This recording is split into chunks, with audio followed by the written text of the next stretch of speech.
In this video, we will learn how to enhance our vocabulary by reading book. Hello everyone and welcome back to Learn English with Nancy Juliana. So basically आज का chapter है Goodness Conquer All. यहाँ पे conquer का मतलब होता है जीत. अच्छाई की जीत से रिलेटेड एक कहानी है, उनको हम लोग सीखते हैं आज. So let's start. In the city of Marina lived an old woman. एक बुढ़िया औरत मेरिना नाम की सिटी में रहती थी. A man used to pass by her house every day. एक व्यक्ति उस ओल्ड वुमन का घर के तरफ से डेली गुजरते थे. He would go and talk to the people, asking them to do good things and believe in God. जब भी वो व्यक्ति इस मेरिना नाम के शहर में आते थे, सिटी में आते थे, तो बहुत सारे व्यक्ति से मिलते थे और उन लोगों को वही सिखाते थे अच्छी गुड थिंग्स, अच्छी चीज़ें एंड बिलीव इन गॉड, और भगवान पे विश्वास करने सिखाते थे ये man. The woman hated the man. तो इसीलिए वो ओल्ड वुमन जो थी, इसीलिए वो पसंद नहीं करती थी वो मैन को. She made it a practice to throw garbage on the man as he passed by. तो जब भी उस वुमन का घर के तरफ से वो मैन गुजरते थे, वो व्यक्ति गुजरते थे, तो वो प्रैक्टिस की थी कि उनके ऊपर वो गार्बेज फेंकेगी. गार्बेज का मतलब होता है कचरा. कचरा फेंकने का उन्होंने प्रैक्टिस करके रखा हुआ था. The man neither altered a word of protest nor changed his route. यहाँ पे अल्टर्ड का मतलब होता है बोलता और प्रोटेस्ट का मतलब होता है विरोध. तो वो व्यक्ति ना ही बोला और ना ही कुछ विरोध किया और ना ही अपना रूट चेंज किया, रास्ता चेंज किया, वो वहाँ से चलते गए. ही पेशेंटली बोर द इंसल्ट. वो बहुत ही धैर्य से उस इंसल्ट को सहता गया और वो अपना काम करते गया. Days past. One day the man passed by the old woman's house as usual. However, no garbage was thrown on him that day. Days passed. दिन बीतते गया. वैसे ही जैसे हर एक दिन वो उस सिटी में जाते रहते थे, तो वैसे ही उन्होंने एक दिन ओल्ड वुमन का घर के तरफ से गुजर रहे थे.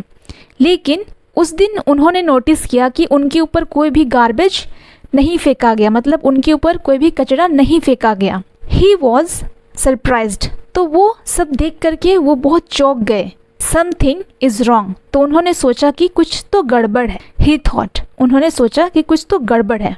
He went to the stairs to the old woman's house. वो सीढ़ियों से बुढ़िया के घर गया. The woman was shocked to see him.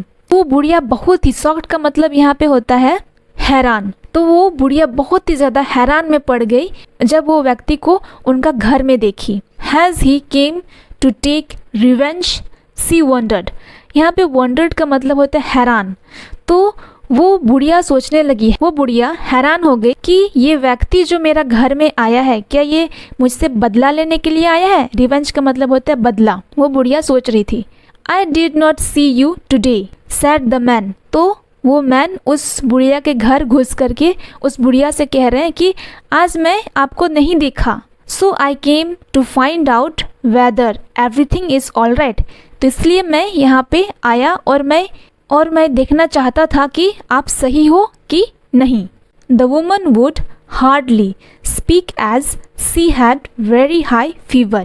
तो वो वुमन का बहुत ही ज़्यादा हाई फीवर था, तो वो बहुत मुश्किल से, हार्डली का मतलब बहुत ही मुश्किल से, स्पीक बहुत ही मुश्किल से वो बोली. The man rushed to the doctor and bought medicines for her. तो उस व्यक्ति ने देखा कि इस बुढ़िया का बहुत ही ज़्यादा क्या है, हाई फीवर है. तो वो तो बहुत ही वो एकदम बहुत ही जल्दबाज में वो सीढ़ी से उतरे और जल्दी जल्दी डॉक्टर के पास चले गए और वहाँ से उन्होंने मेडिसिन, दवाई लाया उनके लिए. He visited her daily and looked after her till she was well again. तो वो व्यक्ति हर एक दिन उस बुढ़िया के घर जाने लगा और उसको देखने लगा कि ये ठीक हुई है कि नहीं. फिर जब तक वो ठीक नहीं हुई तब तक वो व्यक्ति उस बुढ़िया के घर जाते रहे. The woman did not know how to thank the man she had insulted every day.